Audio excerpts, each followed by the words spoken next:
जय श्री कृष्ण। राधे राधे।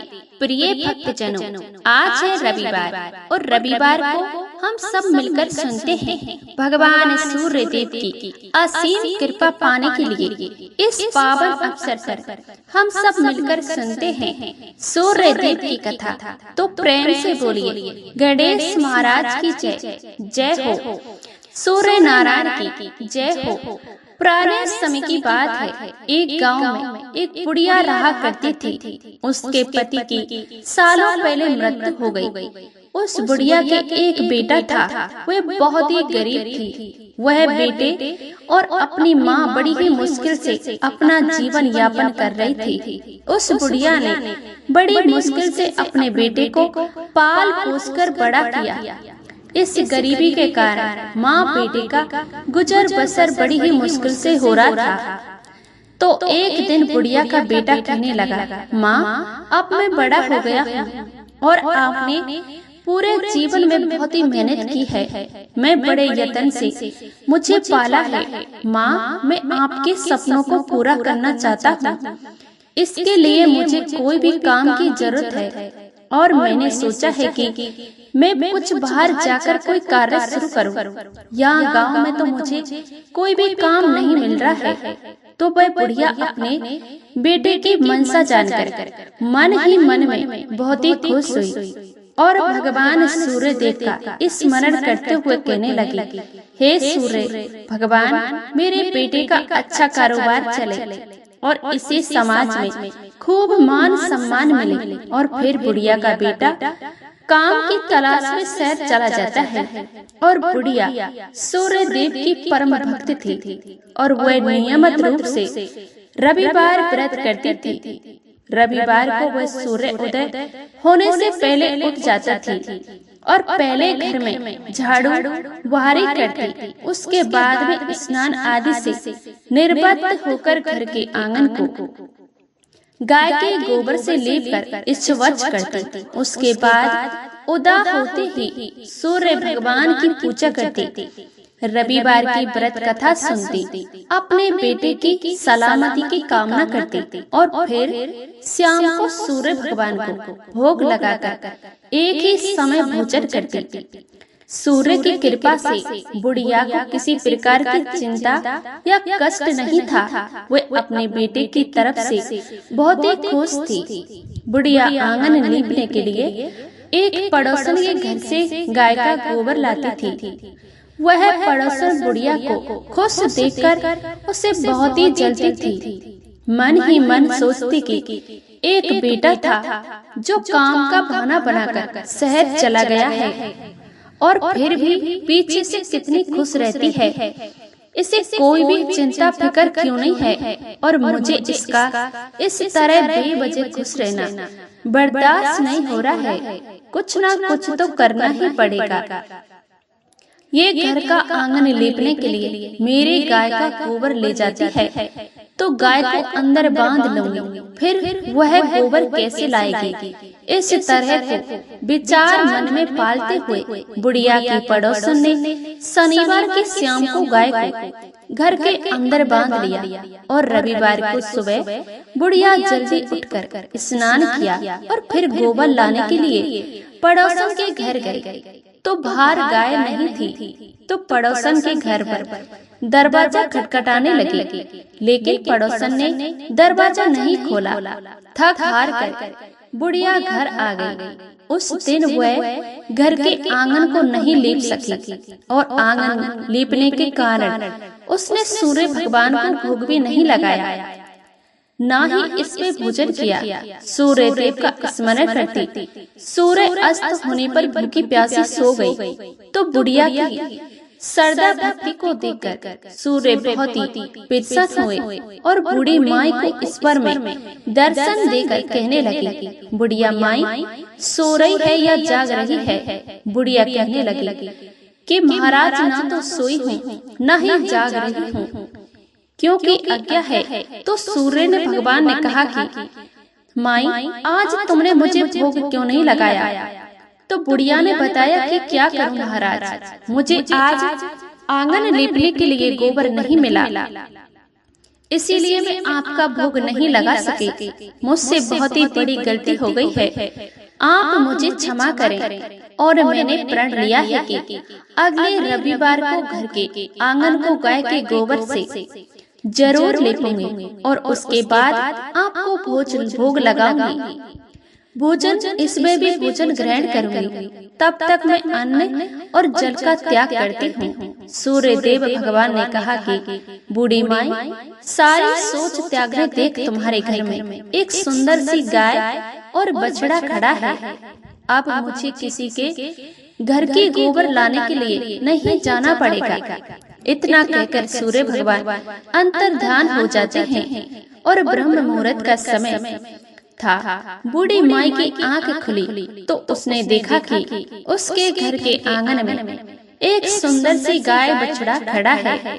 तो वह देखकर हैरान हो गई और जल्दी से उठकर खड़ी हुई और गाय के आंगन में बांधकर उसके लिए चारा लेकर आई।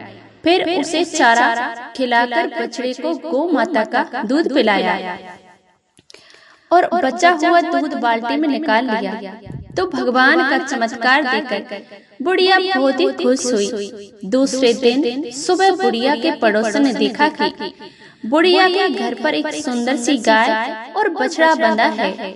तो वह भी अधिक जल भूनकर इस तरह बुढ़िया की गाय किसी ने लाकर दी है। तभी उसका ध्यान अचानक से गाय के गोबर की तरफ गया। तो वह गोबर सोने का था। उस गाय का यह नियम था कि सुबह सबसे पहले जो गोबर करती वह सोने का होता था। बूढ़ी माई को पता नहीं था और इससे पहले वो पड़ोसन उस गोबर को उठाकर अपने घर ले गई और अपनी गाय के गोबर को लाकर वहाँ पर रख दिया। वह बुढ़िया माई तो इस तरह बात से अनजान थी कि वह 6 दिन तक दूध पीकर ही अपना प्रण पूरा किया और फिर रविवार को सुबह जल्दी उठकर गाय का चारा खिलाया, बछड़े को दूध पिलाया और फिर स्नान करके घर के गाय को गोबर से लीप कर बड़े प्रेम से भाव से सूर्य भगवान की पूजा अर्चना की। बूढ़ी माई इस बात के बारे में पता नहीं था कि गाय का गोबर पहले सोने का करती है और वह तो जितना मिला गया था उसमें बहुत ही खुश थी। और पड़ोसन का नियम था वह रोजाना जल्दी आती और सोने का गोबर उठाकर अपने घर ले जाती। अपने गाय का गोबर बुढ़िया की गाय के पास रख जाती। इस तरह समय बीतता गया। बुढ़िया पूरे प्रेम भाव से सूर्य भगवान का व्रत करती रही। लेकिन भगवान सूर्य को पड़ोसन की चालाकी का पता चला तो उन्होंने एक दिन तेज आंधी चलाई। आंधी का प्रकोप को देखकर बूढ़ी माई ने गाय के घर के अंदर बांध दिया। जब सुबह उठी तो उसने देखा कि गाय ने तो सोने का गोबर किया है, तो उससे बहुत ही आश्चर्य हुआ। उस दिन के बाद बूढ़ी माई ने रोजाना घर के अंदर बांधना शुरू कर दिया। सोने के गोबर से बुढ़िया कुछ ही दिनों में धनवान हो गई। बूढ़ी माई को इस तरह धनवान देखकर पड़ोसन पूरी तरह से जल भुन गई। उसने एक दिन अपने पति से कहा, बुढ़िया माई के पास में घर पर एक गाय है जो रोजाना सूर्य उदय होने से पहले सोने का गोबर देती है। पहले तो वो गाय को बाहर बांधती थी तो उस गोबर को मैं ले आती थी। अब उसे पता चल गया है तो उसने गाय को घर के अंदर बांधना शुरू कर दिया है। और देखो बुढ़िया कितनी धनवान हो गई है। इस तरह सोने का गोबर देने वाली गाय बुढ़िया के घर में किस काम की है?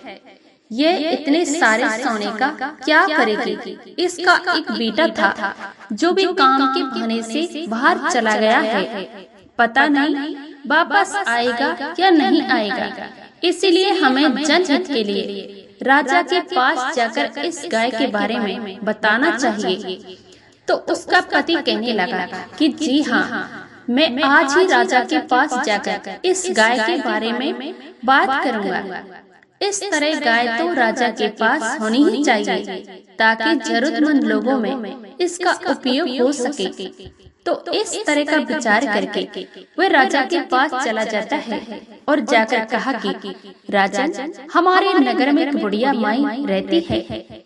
उसके पास एक चमत्कारी गाय है जो रोजाना सूर्य उदय होने से पहले सोने का गोबर करती है। उस बुढ़िया घर में एक ऐसी गाय क्या क्या काम है? इस तरह की गाय तो आपके पास होनी चाहिए जो सोने का गोबर देने वाली गाय है। बारे में सुनकर राजा बहुत ही प्रसन्न हुए और अपने सैनिकों को भेजा कि तुम जाओ बुढ़िया के पास से उस गाय को लेकर आओ। राजा की आज्ञा पाकर राजा के सिपाही उस बुढ़िया के घर पर गए और जाकर गाय को खूंटे से खोलने लगे। तो बूढ़ी माई कहने लगी कि आप कौन हैं और मेरी गाय को खान लेके जा रहे हो?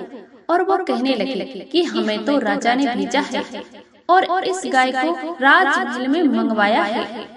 तो वो बुढ़िया हाथ जोड़कर कहने लगी कि ये गाय मुझे सूर्य भगवान ने दी है। मैं रविवार का व्रत करती हूँ, तो मुझे घर के आंगन लीपने के लिए गाय का गोबर चाहिए। आप ऐसा अनर्थ मत करें, मैं आपके आगे हाथ जोड़ती हूँ। लेकिन राजा के सैनिकों ने बुढ़िया माई की एक बात नहीं मानी। गाय को बछड़े को खोलकर राजमहल में आ गए। इतने सुंदर गाय को देखकर राजा बहुत ही खुश हुए और उसने रहने के लिए एक सुंदर कमरा तैयार करवाया। अब उस कमरे में गाय और बछड़े को बांध दिया और बड़ी ही प्रशंसा के साथ राजा सो गए, ये सोचकर कि जब मैं सुबह उठूंगा तो कमरा पूरा सोने से भरा होगा।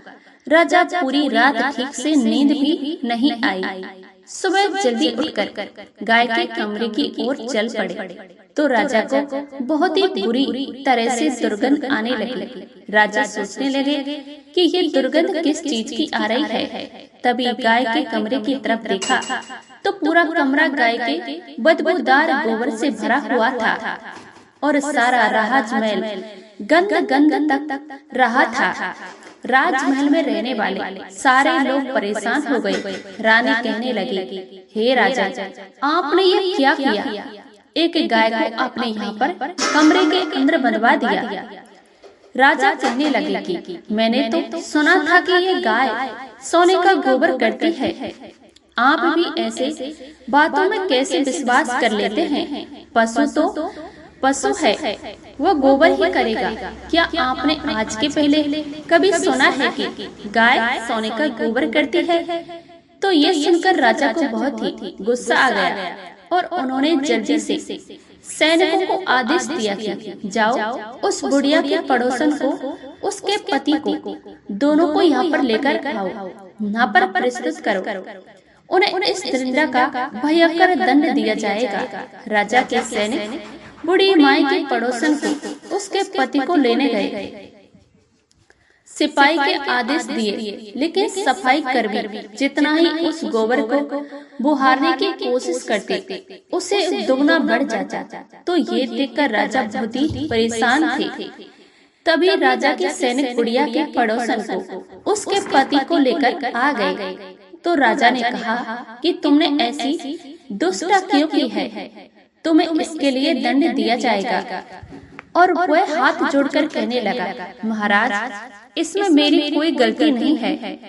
ना ही मुझे पता है कि ये गाय सोने का गोबर देती है, यह सब मुझे मेरी पत्नी ने बताया था। मैंने तो सोचा कि इस तरह की चमत्कारी गाय आपके पास होनी चाहिए। राजा ने गुस्से में उसकी पत्नी की तरफ देखा तो वह हाथ जोड़कर कहने लगी, हे राजन, ये बात सत्य है कि गाय सोने का गोबर करती है। मैंने अपनी आंखों से देखा है। मैं कई महीनों तक सोने के गोबर को उठाकर लाई हूँ। मैं बिल्कुल भी झूठ नहीं बोल रही हूँ। आप बुढ़िया को बुलाकर पूछ सकते हैं। राजा ने अपने सैनिकों को आदेश दिया और बुढ़िया को मेरे सामने प्रस्तुत करो। तो राजा आदेश पाकर सैनिक उस बुढ़िया के पास गए और कहा कि तुम राजा के महल में बुलवाया है। तो बुढ़िया दिन बहुत ही दुखी हुई और आंखों में आंसू बहाते हुए हाथ जोड़कर कहने लगी, कि आज मेरा रविवार का व्रत है, मेरे सूर्य भगवान की पूजा भी पूरी तरह नहीं हुई है, मैं आपके साथ नहीं चल सकती। राजा को कह देना कि मैं कल सुबह आऊंगी। ये सुनकर सैनिक वहाँ से आ गए और उधर सूर्य भगवान बुढ़िया को इस तरह भूखी प्यासी रहकर प्रार्थना करते हुए देखकर उस पर बहुत ही करुणा आई। तो उसी रात सूर्य भगवान ने राजा के इस पर आकर कहा, हे राजा, बुढ़िया की गाय बछड़ा तुरंत लौटा दो, नहीं तो तुम विपत्तियों का पहाड़ टूट पड़ेगा, तुम्हारा महल नष्ट हो जाएगा। गाय ने उस बुढ़िया को दी है, सच्ची लगन से मेरे रविवार का व्रत और पूजा पाठ करती है, इसीलिए अच्छा होगा कि तुम सुबह इस गाय और बछड़े को बुढ़िया के पास पर पहुंचा दो। सूर्य भगवान के इस तरह वचनों को सुनकर राजा भयभीत हो गए और सुबह होते ही सैनिकों को बुलाकर आज्ञा दी, जाओ और गाय बछड़े को बुढ़िया को लौटा दो। तभी बुढ़िया अपने वचन के अनुसार वहाँ पर आ जाती है। हाथ जोड़कर राजा से कहने लगी, हे महाराज, आपने मुझे क्यों याद किया? साथ ही वह बुरी तरह से रो रही थी।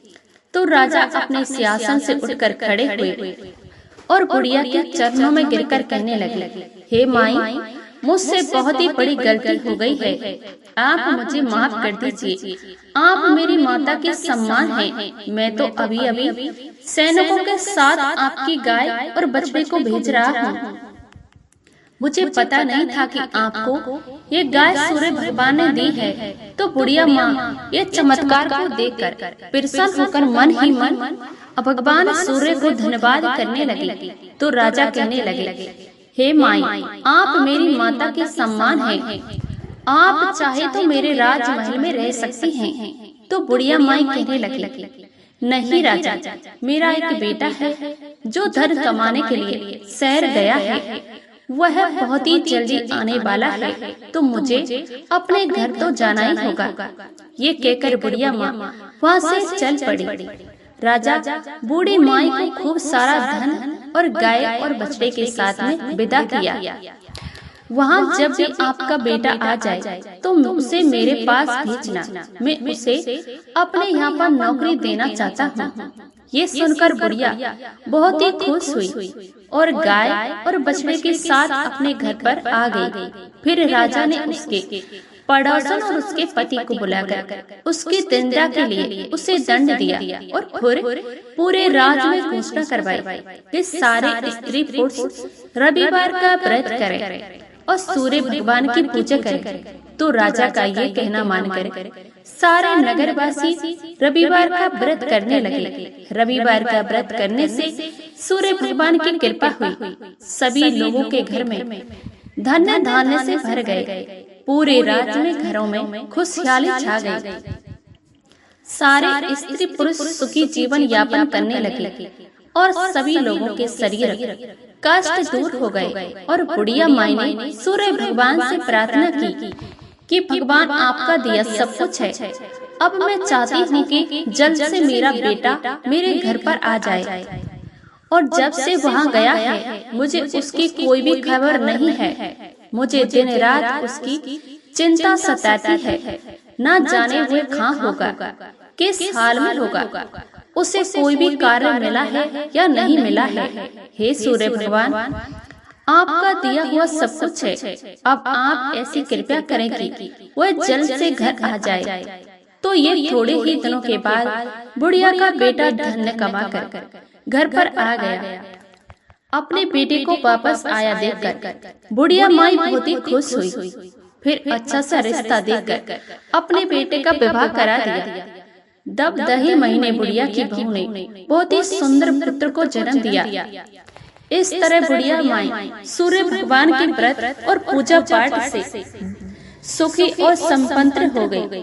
अपने जीवन समस्त सुखों का भोग करती हुई अंत में मोक्ष धाम को गई। हे सूर्य भगवान, आपने जिस तरह बुढ़िया माई को धन वैभव, मान सम्मान और परिवार का सुख दिया, उसी तरह सबको देना। आपका व्रत करे, पूजा पाठ करे, आपकी कथा को कहे, सुने या सुनाए, फिर हुंकार भरे, उसकी सारी मनोकामना पूर्ण करना। प्रेम से बोलिए सूर्य देवता की जय जय हो। ये थी आज की वीडियो। आपको कैसी लगी? अगर अच्छी लगी तो वीडियो को लाइक करके चैनल को सब्सक्राइब जरूर कीजिएगा। मिलते हैं अगली वीडियो में, तब तक के लिए जय श्री कृष्णा।